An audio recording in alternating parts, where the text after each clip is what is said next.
So hello everybody. Actually, Mr. Ostrander, because I guess you're gonna be the only one to see this video. So what am I talking about today? I'm talking about the Hairy Ape, which is an expressionist play written in 1922 by Eugene O'Neill. So what is it about? It's about worker who works in a ship down in the engine. He's the one who fills the engine with coal. Um, so he is actually a leader among the people who work in this ship because he's got a big physical, he's got a big voice, he's the first one to speak up. But he is a rude man. He is rude, he doesn't care too much on himself. He is actually sort of an ape. So I'm just gonna give you a kind of a summary of the play. So in the first scene, they are putting on the settings, so we can see the the engine of the ship, the people working in the ship, people who are drunk, they're actually singing. Then the scene two takes place on a deck where a lady, a beautiful lady, who is the daughter of a rich man, who is arguing with her aunt, and Yang sees it and he kind of falls in love in this lady.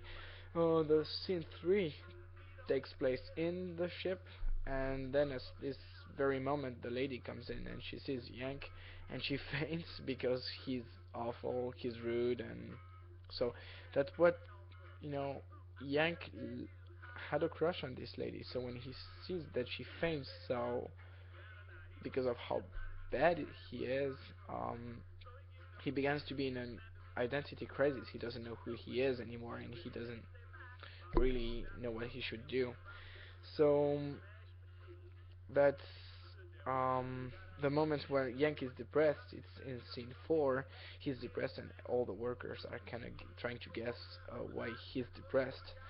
And in scene 5, so Yank and one of his friends, Long, are in Manhattan, in New York, and he argues with him about what's the best way to attack the upper class, the people who own the ship, the people who earn the money.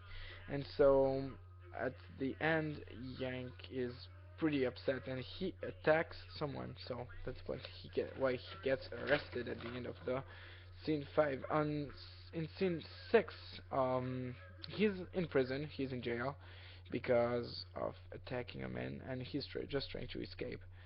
Then in scene 7, that takes place in an office in New York City, um, where he's actually trying to get a new work, but he's still not accepted very well. People don't really like him either. He is too rude. People fear him like an ape.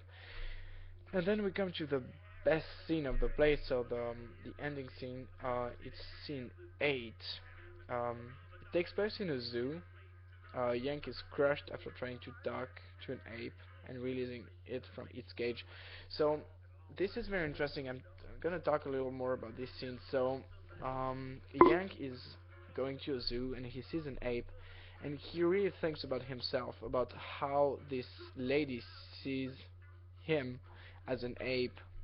And so he's talking about how hairy the ape's chest is. He's talking about how strong the ape is. He's talking about the cage. The cage is a very good image because Yank is in a cage in his work. He is, you know, and talking about his identity crisis. That's how he feels. He feels in a cage. He feels all close to himself. He feels alone, like the ape is in a cage.